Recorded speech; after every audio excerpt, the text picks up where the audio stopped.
नमस्कार मित्रमैत्रिणींनो, हा एक महत्त्वाचा टॉपिक आहे. कारण आपण जवळजवळ सगळे कधी ना कधी कोणासमोर तरी वागतो आणि कशाच्या समोर तरी वाकलेलो असतो पूर्वी. तर याच्यातलं एक जे बेसिक आहे ते बुद्ध साहित्यामध्ये सांगितलेलं आहे आणि त्यात म्हणजे हे खरं म्हणजे बुद्धाला मानणारे, स्वतःला बौद्ध म्हणणारे ज्या प्रथेतले लोक देखील हे कितपत समजून घेतात हा एक मोठा प्रश्न आहे. बाकी मग हिंदू वगैरे इतर जे आहेत त्यांच्यातही या गोष्टीला किती समजून आचरण करण्याचं किती प्रमाण आहे ही मोठी शंका आहे. तर एखाद्या व्यक्तीसमोर वाकणे याचा काय अर्थ आहे आणि त्याचा म्हणजे बेसिकली लॉजिक काय आहे, वाकायचं का? आणि या मूर्त्या प्रतिमा याच्यासमोर वाकलं जातं, ख्रिश्चनांमध्ये क्रॉस समोर वाकतात, असं वेगवेगळ्या ठिकाणी वाकलं जातं. मुस्लिमांमध्ये नमाज पढण्यासाठी वाकतात. तर या वाकण्याचा बुद्धाच्या साहित्यामध्ये काय सांगितलेलं आहे अर्थ आणि कसं काय केलं पाहिजे, कोणासमोर वाकताना नमन करताना काय केलं पाहिजे. तर दोन गोष्टी आहेत त्याच्यामध्ये की कोणासमोर वागतो त्याच्याकडून आपल्याला काय मिळतं आहे त्या व्यक्तीकडून. तर त्या व्यक्तीकडून आपल्याला पॉझिटिव्ह व्हायब्रेशन्स मिळत आहेत. त्याला मंगल मैत्री असं नाव आहे. आणि या मंगल मैत्रीच्या ज्या व्हायब्रेशन्स आहेत, पॉझिटिव्ह व्हायब्रेशन्स, या व्हायब्रेशन्स रिसिव्ह करायसाठी त्यांच्यासमोर वाकायचं आहे. मग रिसिव्ह करणाऱ्याने काय करायचं आहे, तर बुद्ध साहित्यात आणि गोएंका गुरुजी जे विपश्यनेचे आचार्य होते त्यांनी हे अभ्यासपूर्ण याची मांडणी केली होती वेळोवेळी, की जेव्हा वाकणारी जी व्यक्ती आहे त्यांनी आपला जो वरचा डोक्याचा भाग आहे या भागाकडे कॉन्सन्ट्रेट करायचं आहे. विपश्यनेमध्ये ते शिकवलं जातं, from head to toe to head. आणि कॉन्सन्ट्रेट करून काय करायचं, तिथलं सत्य जाणायचं आहे. तिथलं सत्य जाणून म्हणजे सत्य काय असतं, एखाद्या व्यक्तीचं, प्राण्याचं, मनुष्याचं सत्य काय असतं, तर तिथे कंटिन्युअस माइंड मॅटरची इंटरॅक्शन सुरू असते. आणि ही जी माइंड मॅटरची इंटरॅक्शन असते, या इंटरॅक्शनवरून काय जाणवतं एखाद्याला, तर 3 गोष्टींचा बोध होतो. एक म्हणजे जी काय इंटरॅक्शन सुरू आहे ही अनित्य आहे, इम्परमनंट आहे. It's always constantly changing. कुठली गोष्ट कॉन्स्टंट नाही, परमनंट नाही, नित्य नाही, सगळं अनित्य आहे.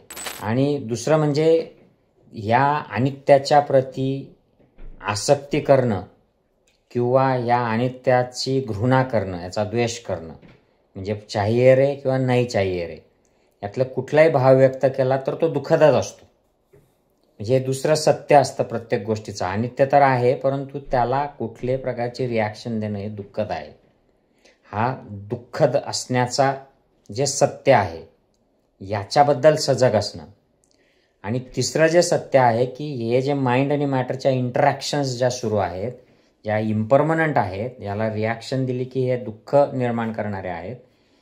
या रिॲक्शन्समधलं माइंड असो किंवा मॅटर असो, यातलं एक तर माइंड पण मी नाही आहे आणि मॅटर पण मी नाही आहे. म्हणजे हा जो अनात्म भाव जो आहे याची सत्यता अनुभवातून जाणायची आहे. म्हणून 3 वेळा जी वाकण्याची पद्धत वेगवेगळ्या परंपरांमध्ये आहे, इन्क्लुडिंग बुद्धाच्या मार्गामध्ये. ही पहिल्या वेळा जेव्हा वागतात तेव्हा तुम्ही इथलं सत्य जाणा की हे सगळं अनित्य जे आहे, मला जाणवतं हे अनित्य आहे. दुसरं जे जाणवतं आहे ते हे दुःखद आहे, याच्याबद्दल कुठलीही रिॲक्शन करणं म्हणजे दुःखद आहे. दुःख सत्य, अनित्यता सत्य, अनित्यतेचं ज्ञान होणं. आणि तिसऱ्यांदा जेव्हा वागतात तेव्हा तिथलं सत्य जाणून की हे अनंत आहे, यातला कुठलाही माइंडच्या ज्या गोष्टी आहेत किंवा मॅटरच्या ज्या गोष्टी आहेत या कुठल्याही मी नाहीत. हे 3 सत्य 3 वेळा वाकून एखाद्या पूज्य व्यक्तीसमोर, गुरु व्यक्तीसमोर की ज्यांच्याकडून आपल्याला पॉझिटिव्ह व्हायब्रेशन्स कंटिन्युअस मिळत आहेत. मग ह्या व्हायब्रेशन्स आपल्याला एखाद्या मूर्तीतून मिळतात का? अर्थातच नाही. एखाद्या प्रतिमेतून मिळतात का? अर्थातच नाही. त्यामुळे हे केवळ कर्मकांड आहे. आपण एक शिल्प तयार करतो, प्रतिमा तयार करतो आणि तिच्या पुढे जे वागतो याच्यातून आपल्याला व्हायब्रेशन्स मिळत नाही. आपण आदरापोटी, रिस्पेक्टपोटी वागतो की त्यांचे आपल्याला गुण मिळावेत वगैरे, एवढाच त्याचा अर्थ होतो. परंतु जो वाकून नमस्कार करण्याचा, नमन करण्याचा जो मूळ उद्देश आहे तो याच्यात साध्य होत नाही. लक्षात घ्या ही गोष्ट. म्हणजे वाकायचंच नाही असं मी म्हणत नाही आहे. एखाद्या परमपूज्य आपल्याला जे आदरणीय असतात अशा व्यक्तींच्या प्रतिमा किंवा पुतळ्यांसमोर आपण वागतो तर आपण त्यांच्या प्रती आदर व्यक्त करतो आणि त्यांचे गुण आपल्यात यावेत याच्यासाठी आपण एक पण करतो की एक डिसिजन घेतो की हां मी बाबासाहेबांसमोर वागतोय किंवा महात्मा गांधींसमोर वागतोय किंवा स्वामी विवेकानंदांसमोर वागतो आहे, येशू ख्रिस्ताच्या समोर वागतोय, तर याचे गुण माझ्या अंगी यावेत, भगवान बुद्धाचे गुण माझ्या अंगी यावेत. परंतु त्यातून जो मूळ उद्देश जो आहे की समोरच्या व्यक्तीने पाठवलेले पॉझिटिव्ह व्हायब्रेशन्स, मंगल मैत्री किंवा त्याला आशीर्वाद जे म्हणतात ते आपल्याला मिळत नाहीत या मूर्त्या प्रतिमांपुढे वाकून, आणि ते नसत्या लोकांसमोर वाकून पण ते मिळत नाहीत. जर ती व्यक्ती स्ट्रॉंगली पॉझिटिव्ह व्हायब्रेशन्स पाठवत असेल, मंगल मैत्री पाठवत असेल, तर या वाकणाऱ्याला समोरच्याला फायदा होतो. मग असं काही ठिकाणी पॉझिटिव्ह एखादी जागा असते, त्या जागेमध्ये पॉझिटिव्ह व्हायब्रेशन्स भरलेले असतात.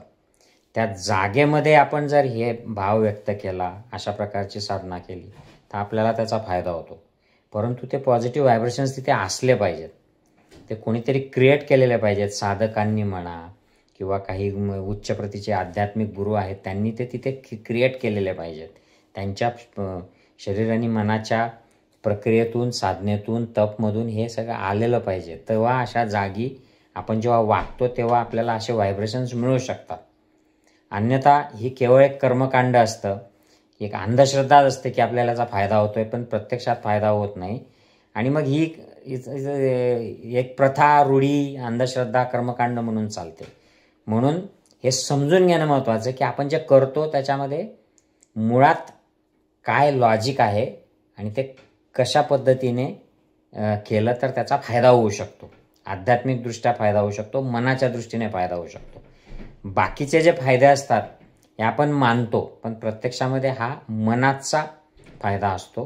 पॉझिटिव्ह व्हायब्रेशन्स घेणे आणि त्याचा आपल्या आध्यात्मिक प्रगतीसाठी उपयोग करून घेणे हा याचा फायदा असतो. I hope this makes sense. Take care. Bye bye.